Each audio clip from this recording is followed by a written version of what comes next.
자녀가 아침에 일어나기 힘들어하는 것 같은데 약이 독해서 그런 걸까요? 라고 질문을 주셨어요. 약이 독해서라게 하는 표현보다 졸리는 약이 있을 수 있습니다. 그러니까 우리 가족분들도 감기약 먹으면 졸리잖아요. 감기약에 항히스타민 성분이 있다 보니까 약을 먹고 나면 좀 졸릴 수 있고, 감기약이 수면제는 아닌데 그냥 졸린 거죠, 약 현상 때문에. 근데 항히스타민 성분은 감기가 걸렸을 때는 필요합니다. 왜냐하면 항히스타민 성분이 있어야 콧물도 안 나고 재채기도 안 나고 그렇거든요. 그래서 졸리지만 항히스타민 성분이 있는 감기약을 이제 먹는 것이죠. 마찬가지 망상이나 환청을 조절하는 약에도 항히스타민 성분이 있는 경우가 있습니다. 그래서 좀 졸리는 경우가 있고요.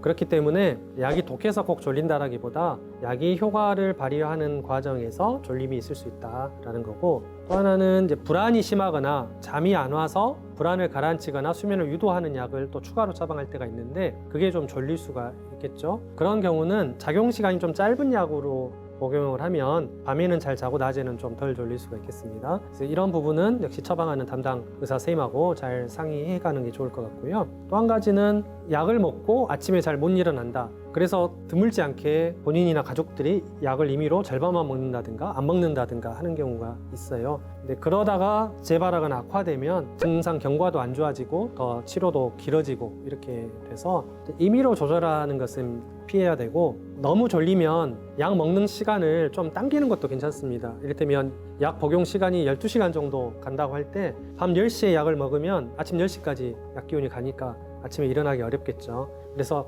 저녁에 약을 먹는다고 또 바로 졸리는 건 아니에요. 보통 한두 시간 있어야 약효가 나니까 그냥 7시, 8시에 약을 먹으면 아침에 일어나는 게 좀 수월해지겠죠.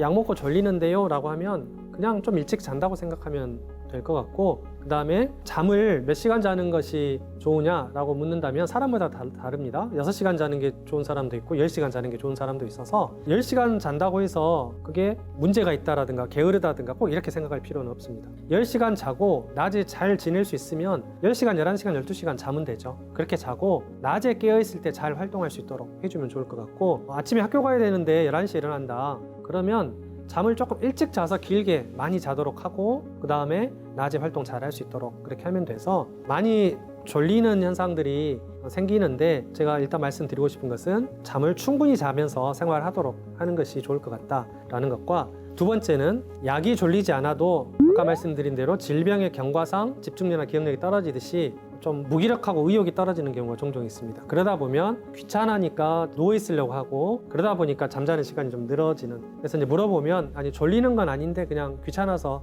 일어나기 싫고 그래서 그냥 누워 있어요 라고 답을 하는 경우가 있습니다. 그 경우는 약의 부작용으로 잠을 많이 자는 게 아니라 음성 증상이라든가 질병의 경과 때문에 잠을 많이 자는 거라서, 그것에 대해서는 또 나름 이제 다른 방법으로 접근을 하는 것이 더 좋을 것 같습니다.